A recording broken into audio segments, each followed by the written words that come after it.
So the third approach to this problem is having a patient-mounted robot. So having a device that sits on top of a patient. So this is another device that uses that principle. And it's called a CT Bot from France.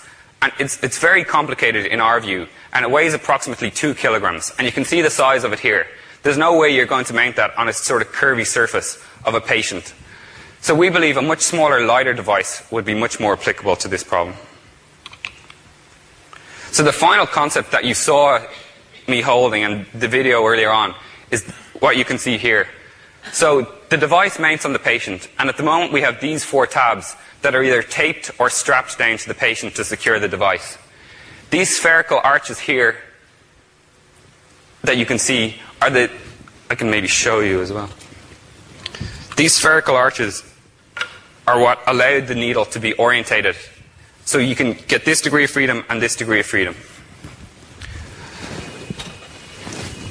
So there's a friction drive mechanism. So the needle is pushed up against a roller here that you can see. And as it's pushed up against this roller here driving the needle in or out of the person. And the fourth feature, which I'll talk about now, is the unclamping mechanism. So this green mechanism here is the device that allows the needle to move around freely when you want it to. So why would you want the needle to move around freely? Why wouldn't you want to grip it rigidly all the time? Well, as I breathe, my chest moves up and down like this. But as well as that, my lungs move relative to my chest wall inside. So if you have a needle that's rigidly fixed outside here and inside your lung, as your lung moves up and down, tearing of the lung can occur. So Dr. Gupta was adamant that we had a feature on our device that allowed the needle to move freely around as the person breathes, as no operation was being performed. So I'm going to show a quick video up close and personal of the device working. So here you can see the clamping mechanism clamping the needle. Then the doctor commands it, looking at the images, to move it to the correct orientation. So he's looking at scan images in the control room now. And once he's happy with the needle orientation, he inserts the needle in. So this here is like recent testing that we've done. So we're starting to do testing to determine if the device can accurately insert the needle. And this is a dead turkey that we chose for this procedure. We didn't eat it afterwards. So then once the procedure is performed, or once the needle is in the lung, it's important to unclamp to let the needle move freely around.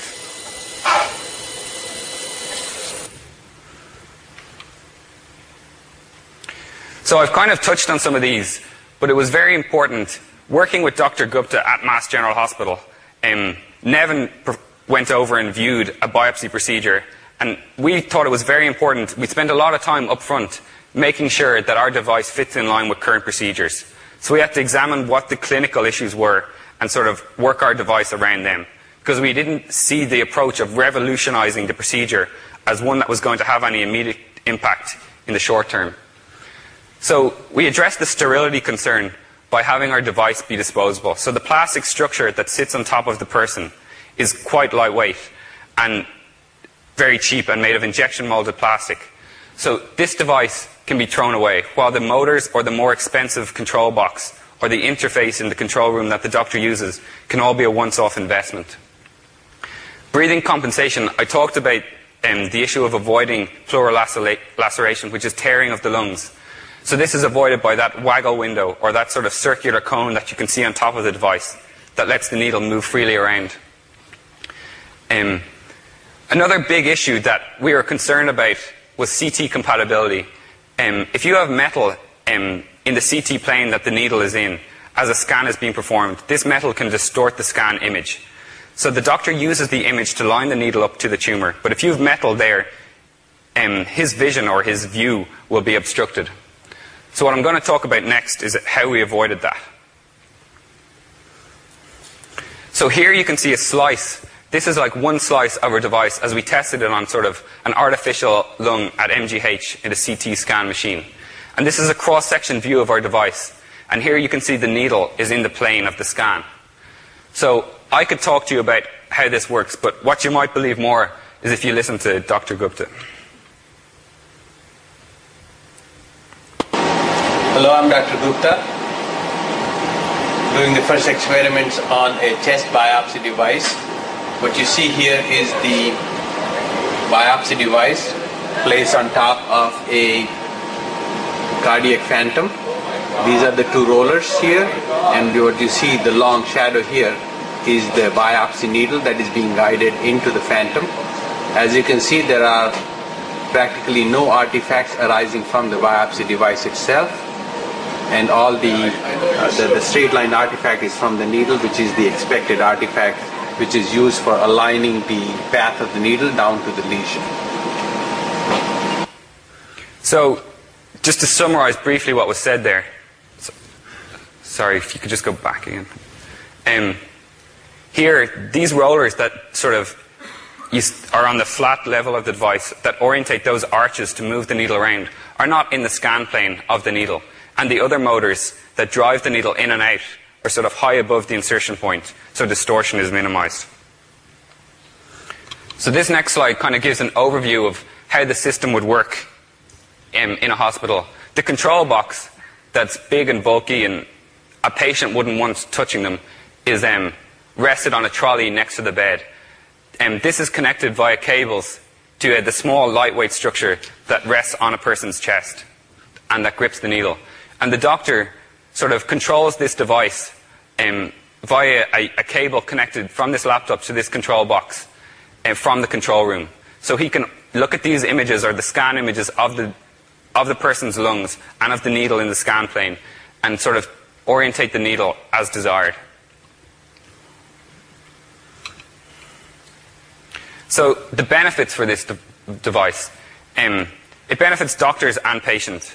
So it's an aid to doctors, because before a doctor lined a needle manually up by eye, so he went into a room, into the CT room where the patient is lying, and lines the needle up and hopes that he gets it at 5 degrees or 15 degrees. Now the doctor with this device always knows exactly where the needle is, its orientation and its sort of insertion. And he can look at near real-time CT images of the device. We hope that our device will reduce the time required to perform the procedure.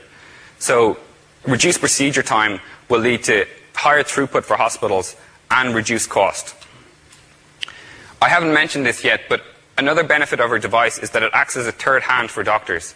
So as a doctor is actually extracting the sample, so the needle that gets inserted into the lesion has another needle that gets inserted through its center to take the sample of tissue. So when a doctor is performing this procedure, it would be nice if there was a device that could grip the needle for the doctor. So our device can act as that third hand, stabilizing the needle while the doctor extracts the sample. Patients will benefit from our device due to earlier diagnosis. If we have a more accurate way of targeting lesions, then we can target smaller lesions.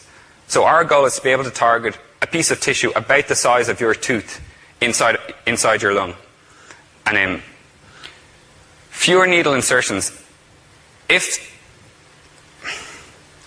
less insertions are required to be made, this can reduce the tearing of the chest wall and tearing of the lung, which increases safety for patients.